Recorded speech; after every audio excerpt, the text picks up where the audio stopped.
திருப்பூரில் கணவர் மற்றும் குழந்தையை விட்டு ஓடிப்போன மகளை மீட்டு கொலை செய்த தந்தை கைது செய்யப்பட்டார்.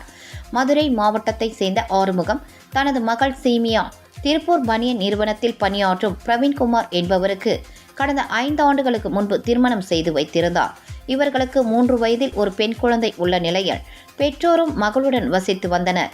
இந்நிலையில் இன்ஸ்டா மூலம் பழக்கமான நபருடன் கணவர் மற்றும் குழந்தையை விட்டுவிட்டு கடந்த சில வாரங்களுக்கு முன்பு சீமியா வீட்டை விட்டு வெளியேறியதாக கூறப்படுகிறது.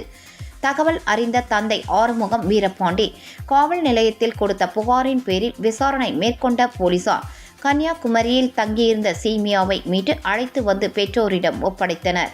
இந்நிலையில் இன்று வீட்டில் இருந்த ஆறுமுகம் தனது மனைவி வெளியே கடைக்கு சென்ற பின்னர் கட்டிலில் படுத்திருந்த மகளின் கழுத்தை கத்தியால் அறுத்து கொலை செய்துள்ளார். மகளை கொலை செய்துவிட்டு வீட்டிலேயே அமர்ந்திருந்த ஆறுமுகத்தை போலீசார் கைது செய்து விசாரணைக்கு அழைத்து சென்றனர்.